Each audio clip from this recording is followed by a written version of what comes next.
Welcome back in Harihar Education Hub. Enhance your knowledge with Yogesh sir.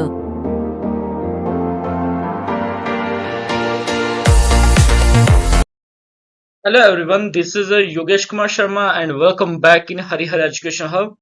आज हम machine design के unit second को लेके आए हैं एंड यूनिट सेकंड में आपका जो टॉपिक है वो है design of shaft. Design of shaft में हमारा आज चैप्टर फर्स्ट का पार्ट फर्स्ट रहेगा। आज हम सिर्फ बात करेंगे मशीन डिजाइन के डिजाइन ऑफ शाफ्ट के बारे में कि शाफ्ट को कैसे डिजाइन किया जाता है, उनमें क्या क्या चीजें आती हैं। सबसे पहले कंटेंट की बात करें। कंटेंट में हम शाफ्ट के डेफिनेशन पढ़ेंगे, फिर टाइप्स ऑफ शाफ्ट के बारे में डिस्कशन करेंगे and then standard of size of the transmission shaft आ जाएगा एंड लास्ट हमारे पास आएगा material used for shaft and high strength shaft. ये दो अलग अलग टॉपिक हैं, material used for shaft and material used for high strength shaft. ठीक है, इनके बारे में आज हम डिस्कशन करेंगे। सबसे पहले हम शाफ्ट को समझते हैं, शाफ्ट होती क्या है।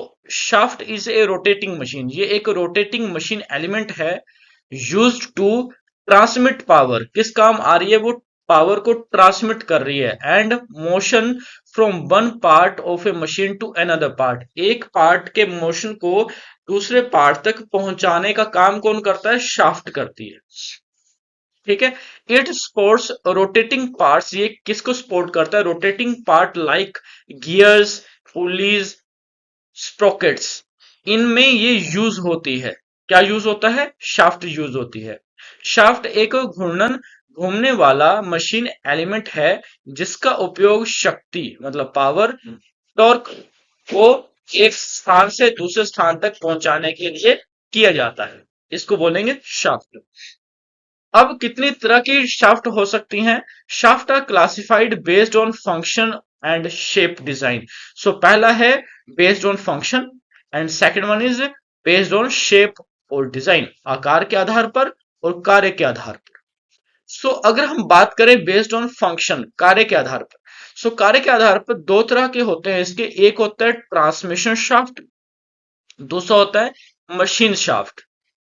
ट्रांसमिशन शाफ्ट जो है वो क्या बोलता है? Use to transmit power. Power transmit करेंगे फ्रॉम द सोर्स मतलब मोटर से या इंजन से टू मशीन, मशीन में। इसको क्या बोलेंगे? Transmission shaft. यह शाफ्ट शक्ति को स्रोत मोटर, इंजन से मशीन तक पहुंचाने के लिए उपयोग होती है। एग्जाम्पल क्या है? लाइन शाफ्ट या कोल्टर शाफ्ट। ऐसे ही मशीन शाफ्ट क्या है? These are integral part of machine. यह मशीन का ही हिस्सा होती हैं। ये मशीन से अलग नहीं होता। इंटीग्रल मतलब उसका अपना ही हिस्सा होता है। जैसे कि क्रैंक शाफ्ट, क्रैंक पुली भी हो सकता है, क्रैंक शाफ्ट भी बोला जा सकता है या कैम शाफ्ट भी बोला जा सकता है। ठीक है, क्रैंक शाफ्ट और कैम शाफ्ट जो है ये किसके एग्जाम्पल है? मशीन शाफ्ट के। And line shaft, counter shaft किसके एग्जाम्पल है? ट्रांसमिशन शाफ्ट के। बेस्ड ऑन फंक्शन में ये दो तरह के होते हैं। अगर हम बात करें based on shape design, based on shape design हमारे पास टोटल है 6 टाइप्स। पहला है हमारे पास स्ट्रेट शाफ्ट, सीधा सीधा शाफ्ट लगाओ। A simple shaft with uniform diameter, एक जैसा डायमीटर उसका। यह एक सीधा शाफ्ट होता है जिसकी मोटाई समान होती है, एक जैसी होती है। स्टेप्ड शाफ्ट क्या होता है? Shaft having different diameter along its length. कभी डायमीटर कम, कभी ज्यादा, ऐसे इधर से कम, इधर से ज्यादा, फिर आगे जाके और कम होता है। इसको बोलेंगे स्टेप। स्टेप बने हुए ना, स्टेप्ड शाफ्ट। होलो शाफ्ट खोखला होगा। A shaft with a hollow empty inside. अंदर से अगर ऐसे है, अंदर से होलो रहेगा। ये अंदर से खाली होता है। एडवांटेजेस क्या है इसका? लाइट वेट होगा, ये stronger than the solid shaft होगा for same weight. Crank shaft used in engine to convert reciprocating motion into rotating motion. Engine में उपयोग होता है। यह आवागमन गति को घूर्णन गति से बदलता है। ठीक है, किससे बदलता है? Reciprocating motion into rotating motion. Flexible shaft क्या होता है? लचीलापन होगा उसमें, फ्लेक्सिबल होगा। Used where power transmission is required in curved path. जहां पे कर्व होगा बना हुआ, जहां मोड़े हुए रास्ते में पावर ट्रांसमिट करनी हो, वहां उपयोग किया जाता है किसको? Flexible shaft. लास्ट वन है spindle, short shaft used in machine like lathe. Lathe में जो शॉर्ट टाइप की शाफ्ट यूज होती है उसको बोला जाता है स्पिंडल। ये छोटा सा शाफ्ट होता है जो लेथ मशीन में उपयोग होता है। सो ये हुआ हमारे पास based on shape and size, sorry shape and design. अब इसके बाद हम समझते हैं कि standard size of transmission shaft, के ट्रांसमिशन शाफ्ट का स्टैंडर्ड साइज क्या होता है। देखो बड़े ध्यान से समझना, एक एक नंबर के क्वेश्चन है इसमें छुपे हुए। Standard size of transmission shaft are 25 mm to 100 mm in step of 5 metre, 5 metre के स्टेप में, and beyond that in large increments as per standard. Transmission shaft के मानक आकार 25 mm से 100 mm तक 5 mm के अंतर में, 5-5 mm का अंतर होते हैं, और उसके बाद बड़े अंतर में बढ़ते जाते हैं। क्लियर है? मतलब 25 टू 100 तक 5 का गैप रहेगा और उसके बाद गैप ज्यादा हो सकता है। The standard size of the transmission shaft are given below. The standard length क्या है इसकी of the shaft? 5 metre, 6 metre and 7 metre standard size है ये। सो डायमीटर कितना होगा इसका? 25 mm to 60 mm with 5 step, अभी हमने पढ़ा। इसके बाद 60 mm to 110 mm 10 mm step के होंगे, and 110 mm to 140 mm 15 mm steps में होंगे, and 140 mm to 500 mm 20 mm steps में होंगे। एक एक नंबर के क्वेश्चन जरूर हैं ये। और एक बड़ा क्वेश्चन में आ सकता है कि write down the standard size of the transmission shaft, आपको ये सारा लिखना है। क्लियर? इसके बाद हम बात करते हैं मटेरियल यूज्ड फॉर शाफ्ट। पहले हम शाफ्ट की बात करेंगे कौन सा मटेरियल यूज होता है इसमें। देखो मटेरियल जो यूज होता है शाफ्ट में वो है हमारे पास माइल्ड स्टील। वो क्या है? माइल्ड स्टील पहला। दूसरा होगा हमारे पास कार्बन स्टील। थर्ड वन होगा एलॉय स्टील। फिर stainless steel and cast iron. So पहले पढ़ते हैं माइल्ड स्टील को। Most commonly used mild steel जो है वो सबसे ज्यादा यूज होने वाला मटेरियल है। क्यों? क्योंकि cheap and easy available, easily मिल जाएगा एंड सस्ता रहेगा। गुड डक्टिलिटी, इसमें जो लचीलापन है वो अच्छी है। कार्बन स्टील क्या है? High strength than mild steel. Mild steel से ज्यादा स्ट्रेंथ किसको होगी? कार्बन स्टील में।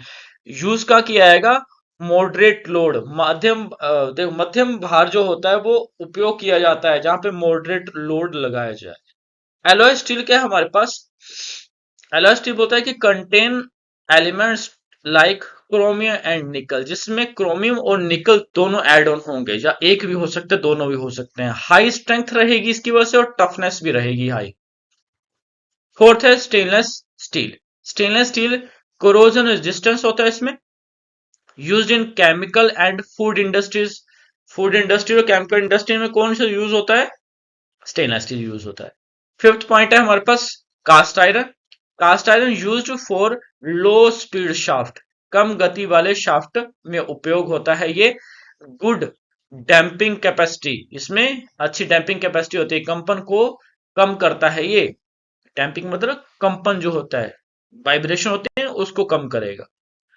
लास्ट है हमारे पास high strength shaft material. High strength shaft material में हमारे पास सबसे पहला आता है alloy steel. Alloy steel EN, देखो यहाँ पे आपको ये देखने को मिलेंगे ईएन 8, ईएन 9, ईएन 19, ईएन 24।